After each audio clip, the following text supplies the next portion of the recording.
Bentornati a Love, la prima parte insomma è stata abbastanza pesante per l'importanza dei discorsi ovviamente affrontati.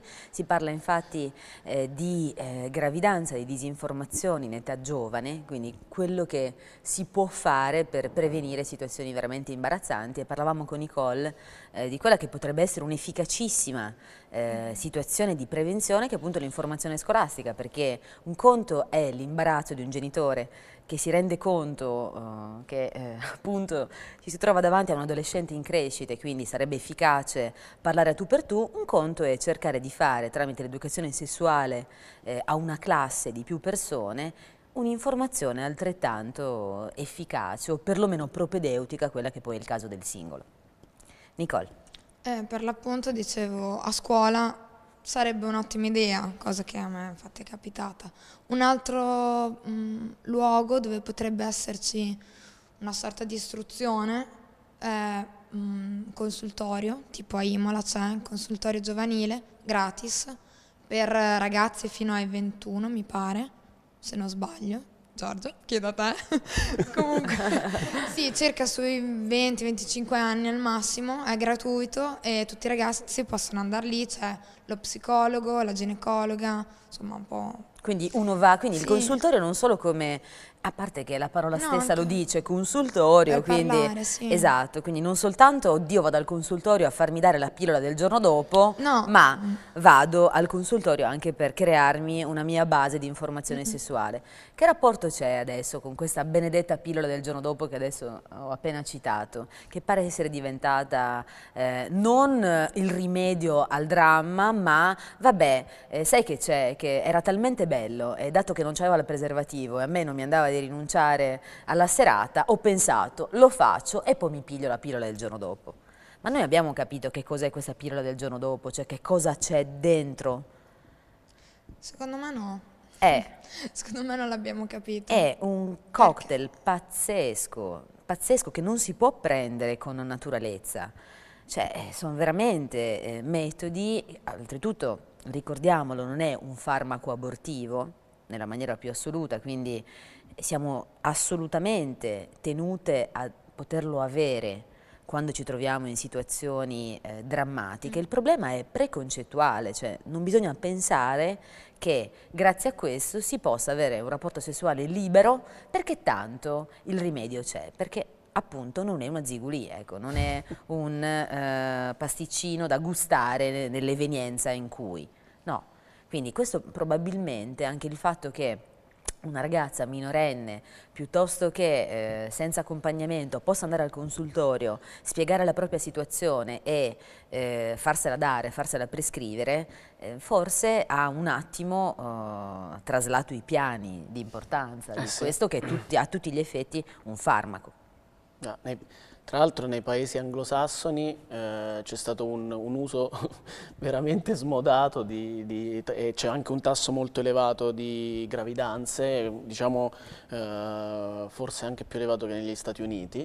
E appunto anche in questo caso, anche se viene data con più facilità, anche perché poi ci sono tante pillole il giorno dopo, ci sono dosaggi diversi, quindi sono bombe ormonali di diversa varietà.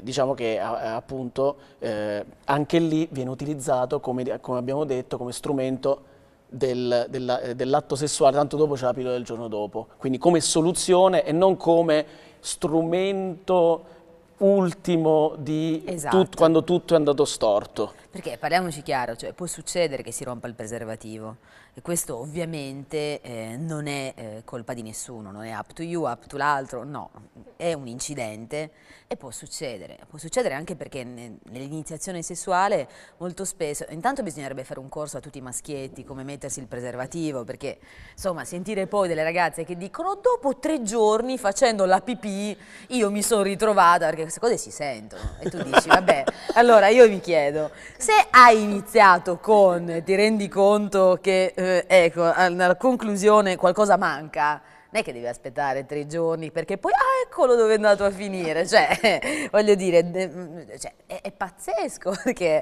a volte senti delle cose che tu dici, vabbè, è scienza, è fantascienza. E no, invece, ma eravamo così carucci, 2 coccole dopo, capirai, seppure non c'era il preservativo, chissà dove era finito. E poi ti chiedi, buona grazia che magari, capito, l'hai trovato dopo 3 giorni, perché sappiamo che il limite massimo per la pillola del giorno dopo sono le 72 ore, quindi magari se lo rincontri per strada così entro quell'arco di tempo puoi ancora fare qualcosa, ma è proprio una questione mentale, che uno pare davvero che oltre al lato sessuale in sé, alla coccola dopo, a tutto questo amore che sta nascendo, perché poi queste cose succedono quando si crede un sacco anche alla potenza del sesso a livello sentimentale. Quindi sei talmente coinvolto da riuscire a vederlo poco freddamente, poco razionalmente, e poi il dramma è che pensi sempre che tutto capiti agli altri e che tanto a te, figurati, non può succedere niente. Questo è un po' anche un discorso che ci tiene protetti nel nostro immaginario da un sacco di altre cose che in realtà poi capitano e ti rendi conto della loro importanza quando ci sei dentro. Però se capita che si rompa il preservativo, ce ne accorgiamo in tempo, quindi non c'è bisogno insomma di andare nel grottesco, che si fa? La prima cosa che una di voi farebbe? Chiami l'amica, chiami la mamma, lo dici, vai direttamente al consultorio. Tu, grande privilegiata, nel senso che lo è assolutamente, una condizione privilegiata in questo bel rapporto con tua madre. Ma, Io piango, ok. No, nel caso io sì, ho fortunatamente la mia mamma che fa appunto l'assistenza sanitaria, quindi certamente ne sa abbastanza, quindi andrei a dirlo a mia mamma. Chi non ha questa fortuna, comunque sia le madri, penso che in generale siano abbastanza, cioè ti possono dare la mano, comunque siano informate su queste cose e comunque si va dal medico, in qualche modo al consultorio se proprio, o comunque se ne parla con qualcuno che secondo te ne sa più di te. Io capisco che ci possa essere imbarazzo, soprattutto a parlarne con i propri genitori. Certo. E, quindi se mi capitasse probabilmente chiamerei la mia amica, però non tanto per dire ma mi è successo questo, ma per dire per favore mi accompagni, perché anche solo andare da una persona che non conosci a raccontare i fatti tuoi penso che non sia così normale o cioè un supporto psicologico, esatto. Assolutamente. Cioè, io ho una mamma meravigliosa alla quale ho sempre parlato di tutto, però vi assicuro che in certi momenti, mamma meravigliosa, tutto quello che volete, grande rapporto, però in certi momenti l'amica è efficace, cioè ci sono delle cose che è più naturale dire a qualcun altro, anche per evitare la preoccupazione, perché ovviamente una mamma non è che ti dice ah sì, guarda, fai questo, questo, quest'altro, arrangiati. Magari si preoccupa ulteriormente, ti vuole accompagnare, vuole sapere che cosa è successo, quindi si creano tutta una sovrapposizione di piani che vanno snocciolati potenzialmente con un coetaneo, piuttosto che, senza ovviamente tralasciare quella che è l'informazione che un adulto può dare e che è sicuramente più esatta di un coetaneo. Luca, ma se ti si rompe il preservativo che combini?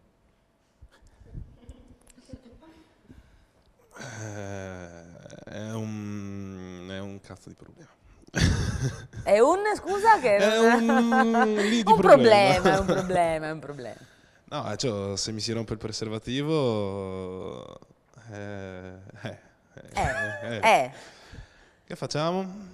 Io non voglio, tu vuoi, io no. Magari se vai a prendere la pillola del giorno dopo. Ma l'accompagni? No, che sto a casa. Beh, già questa è una cosa positiva, nel senso che molte si vergognano proprio.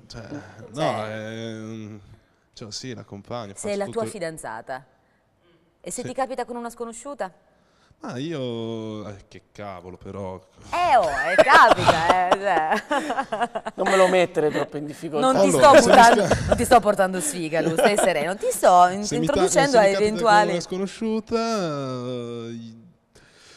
Non so se l'accompagno, perché sinceramente non so se avrei lo sbattimento. forse lo farei. Dipende quanto sconosciuto. Cioè, se l'ho vista la sera stessa, non lo so. Ecco, detto come ha detto. Potrei Però anche... perché la donna si deve arrangiare, scusa? Non è peggio che non poi te ti lo- chiami dopo 8 mesi, oh, tanti auguri, tra un mese partorisco. Scusa, ma sarà ben meglio che ti assicuri aspetta, che la Pensavo prenda. che gli avevi dato il figlio prematuro. Pure il figlio Pure, no? prematuro. No, questo qui... Dovrà anticipargli che dopo un mese si deve occupare Sì, no, del appunto, è battesimo, stata di tutte queste premurosa. cose. Allora, almeno un mese d'anticipo. Questo qui sempre, diciamo, come primo impatto. Poi io comunque sono una persona che ci ragiona, cioè pensa mille volte alle stesse cose. Non ce la farei proprio per coscienza a mandarla da sola in ogni caso, perché comunque cioè, è una mia, in parte anche una mia responsabilità. Perché lei rimane direi di incinta, sì, ma io, insomma, io ho fatto la mia metà, ecco. Tu hai fatto? Io ho fatto la mia metà.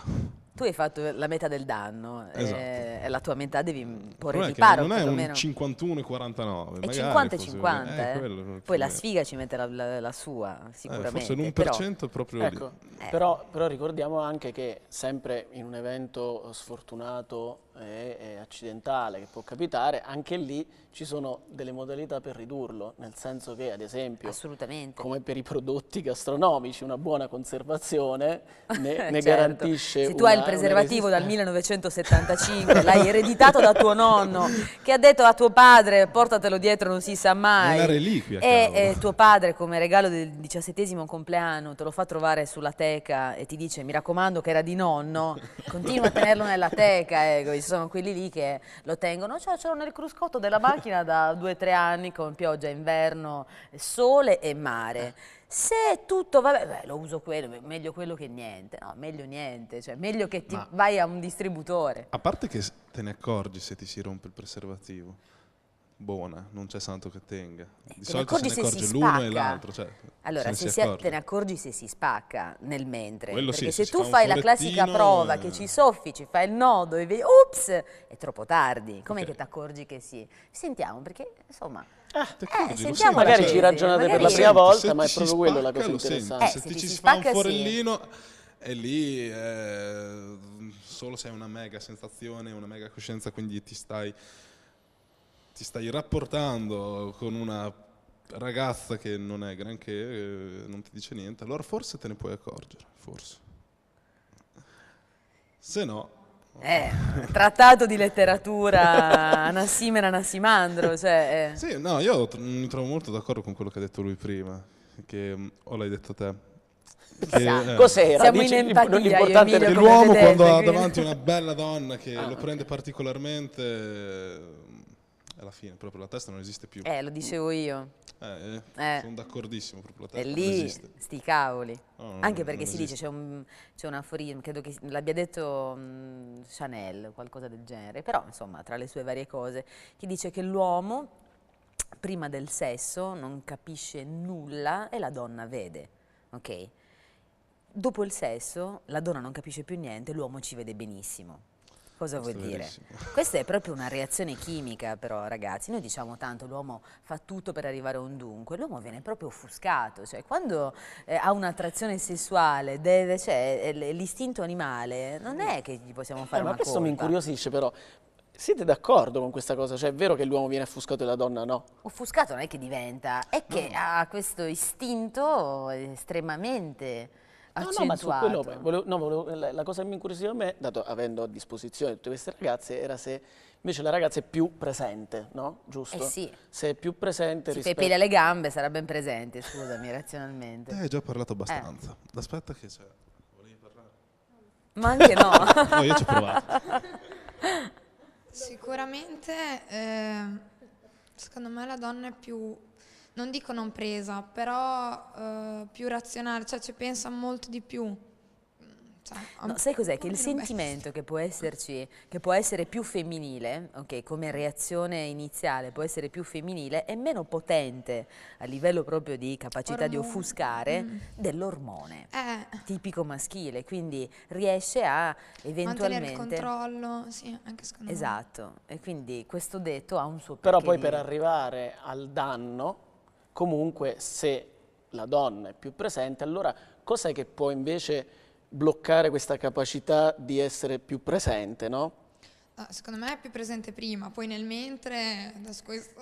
Esatto, quando scatta quel click, ciao. Sì. Stiamo già pensando ai bambini dopo Ok, 10 anni, all'anello, al matrimonio, a tutto quanto, ecco, esatto, ecco. in quel senso. E l'uomo invece, è proprio una questione fisica, inizia a dire, da che ti vedeva la donna più bella del mondo, inizia a dire, però ha quell'osso valgo nel piede che a me proprio, però c'ha quel neo, quindi recupera tutta una serie infinita di capacità di giudizio, ma è verissimo, assolutamente, quindi solo se supportato da un forte interesse precedente, quindi un'empatia mentale, il gioco della conquista, cioè se è celebralmente preso, cioè le 5 tappe dell'innamoramento, perché sono da rispettare, in qualche maniera bisogna rispettarle, perché l'uomo ha più possibilità di mantenere l'interesse molto alto anche dopo aver espletato quelle che sono le sue sensazioni istintive. E quindi una donna che ti ha conquistato prima riesce in qualche maniera a conservare l'interesse in te anche dopo aver avuto il primo rapporto sessuale, il secondo, il terzo, quello che è. Però vedi, in questo caso è ovviamente un ottimo suggerimento già per mantenere la propria presenza. Esatto, no? così se capita il fattaccio almeno ti accompagna allora al chiediamo, consultore. chiediamoci una cosa, se stiamo dando anche una grande responsabilità alla donna, nel senso che prima di entrare in uno stato di non ritorno, diciamo, dove ormai c'è un obnubilamento collettivo, no, di entrambi, cos'è che fa, cioè qual è la debolezza che pur avendo coscienza del pericolo può far cedere la ragazza a rischiare? Tra parentesi, la polverina magica non ce l'ha nessuna, quindi forse è questo, cioè il pensiero che forse con me si comporta diversamente. Forse anche come nel caso degli uomini, quando hai di fronte un ragazzo che magari è bellissimo, è una persona che comunque sia, dici, ma io pensavo che neanche mi guardasse, invece guarda dove siamo finiti, cosa stiamo per fare. Quindi la paura di perderlo. Certo, ma quant'è? Vi è mai capitato di, che ne so, a voi oppure amiche, eccetera, di arrivare proprio carichissime a questo incontro e poi ti rendi davvero conto, magari il giorno dopo, la mattina dopo, di sentire quel vuoto pazzesco e dici, e dunque? E quindi perché magari lui non si fa sentire, perché magari lui non ti richiama e ti rendi conto che sei un'altra X e che effettivamente ha fatto con te quello che aveva fatto anche con tante altre e tu pur sapendolo, pur sapendo la sua fama, la sua reputazione, pur sapendo che magari non è proprio la persona più romantica al mondo, sei comunque lì. Noi donne speriamo sempre che l'uomo con noi cambi. Oh, ecco, e qua torniamo alla famosa sindrome della croce rossina. L'uomo che il donnaiolo con noi cambia perché noi siamo speciali. Esatto, ma invece siamo attratte da questo tipo di uomo. Certo. Ma perché secondo voi siamo così storte? Purtroppo c'è anche il detto che l'uomo che va con tante donne è un gran figo, la donna che va con tanti uomini è una gran puttana. E qui torniamo al pregiudizio che era anche Esatto. presente nell'articolo, no? Assolutamente. L'uomo, Che non mi aspetta, sembra un po' ho ingiusta sentito come l'altro cosa. giorno una traduzione carinissima di questa cosa, perché questa cosa avviene? Perché la chiave che apre molti portoni è una buona bella. chiave, esatto. Invece una porta che viene aperta a tutte le chiavi non è una buona Esatto, porta. non è una buona porta. E questo, pensate, l'avrà coniata un maschio sicuramente, Sicuramente. questa cazzata fotonica, Sicuramente. però va bene. Per le porte funziona, Vabbè. Grazie a Dio non siamo sì, delle porte, però insomma... appunto, quindi qui è l'analogia che non regge, diciamo. Non fa niente, assolutamente. Che dire, ragazze? Quindi la paura di perdere una persona speciale, quindi una relazione speciale, di qualcuno che ci fa sentire speciali, ci rende deboli e ci fa fare qualcosa che magari in un altro momento non faremo. Perché magari in quel momento lui vi dice l'amore per me nasce a letto. Avete mai sentito un uomo che ti dice ma io senza il lato rapporto fisico sessuale... non posso sapere se mi Luca, piace. hai mai utilizzato sta frase tu? Guarda, dobbiamo per forza andare a letto perché io capisco se sei la donna della mia vita solo in quel momento. È proprio una questione mia, cioè ne ho necessità dal profondo. E noi ci crediamo, cioè in qualche maniera dici, vabbè, sarà così, poverino, lui sarà fatto così. Ma quante Poverino. cazzate diciamo? Oh. E quante cazzate noi continuiamo a sentire dal tempo del tempo. Le mandate giù, cioè è incredibile. Cioè, io a volte mi vergogno di essere un uomo perché nella mia squadra sparano tante di quelle cazzate. Nella tua squadra, cioè nel genere maschile Genere o nel... maschile, ok. sì. Usiamo dei termini più fantasiosi. D'accordo. No, voglio essere originale. Diversifichiamo il Esatto. linguaggio. Cioè, ne spariamo tantissime, ma la cosa fantastica è che ci credete tutte. Cioè, o tu, anzi non tutte, dai, quasi. Tantissime ci credete, ma tantissime. È la cosa veramente triste, fra l'altro. Sì, da tutte e due le parti. irrimediabile, che continuiamo a capire che c'è un problema di comunicazione tra, ma nessuno cambia atteggiamento. Ma sarà per quello. Ma il punto è che anche dopo si continua a credere quelle boiate. È quello il problema. Ci si vuole illudere, ma anche da entrambe le parti, succede anche viceversa. Sì. Bisognerebbe imparare a guardare un po' di più la realtà. Il Ok, che sogni quello, però realizzalo quel sogno, non viverlo solo il sogno. Buona. Già, troppo... Ma è proprio una caratteristica adattiva dell'essere umano, quella della sua capacità di autoinganno, che gli permette anche di sopravvivere all'esistenza, quindi di adattare la realtà ai suoi desideri. Esatto, è una bella gabbia. E questa capacità talvolta gli permette di sopravvivere, talvolta lo mette in grossi guai. E con i guai noi ringraziamo i nostri ragazzi, ringraziamo il dottor Emilio Gerboni e vi diamo appuntamento alla prossima puntata di Love, ricordandovi che per qualsiasi suggerimento esiste una mail, programmi@di-tv.net. Grazie mille, alla prossima.